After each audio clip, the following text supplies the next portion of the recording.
জম্মু কাশ্মীরের পেহেলগামে ভয়াবহ সন্ত্রাসী হামলার পর থমথমে গোটা অঞ্চল। যৌথ বাহিনীর নজিরবিহীন টহল চলছে বিভিন্ন এলাকায়। পর্যটন স্পটগুলোতে নিরাপত্তা কয়েকগুণ বাড়ানো হলেও শঙ্কায় ভুগছেন স্থানীয় সহ পর্যটকরা। জম্মু কাশ্মীরগামী প্রায় ৯০% বুকিং এরই মধ্যে বাতিল করে দেয়া হয়েছে বলে জানিয়েছে বিভিন্ন ট্রাভেল এজেন্সি।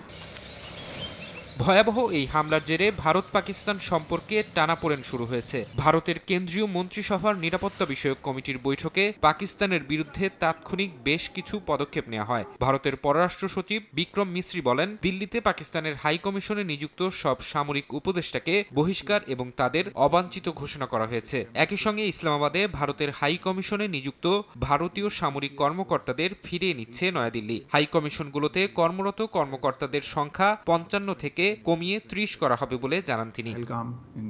পাকিস্তানের সঙ্গে গুরুত্বপূর্ণ আটারি ওয়াঘা সীমান্ত বন্ধ করে দিয়েছে ভারত। ওই সীমান্ত দিয়ে যারা ভারতে প্রবেশ করেছেন তাদেরকে ১ মের মধ্যে ফিরে যেতে নির্দেশ দেওয়া হয়েছে। এছাড়া পাকিস্তানিদের ভারতে প্রবেশও সাময়িকভাবে বন্ধ করে দেওয়ার কথা জানিয়েছেন ভারতের পররাষ্ট্র সচিব। সার্ক ভিসায় যেসব পাকিস্তানি নাগরিক ভারতে অবস্থান করছেন তাদের ভারত ছেড়ে যাওয়ার জন্য ৪৮ ঘন্টার সময় বেঁধে দেওয়া হয়েছে।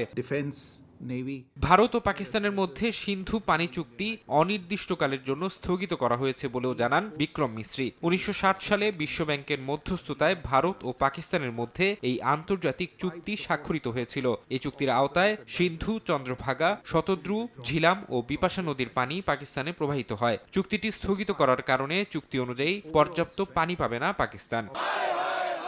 এদিকে পেহেলগামে সন্ত্রাসী হামলার পর বুধবার ভারতের বিভিন্ন শহরে পাকিস্তান বিরোধী বিক্ষোভ হয়েছে। এই হামলার জন্য পাকিস্তানকে দায়ী করে স্লোগান দিয়েছেন বিক্ষুব্ধরা। ফারহাদ চৌধুরী, সময় সংবাদ।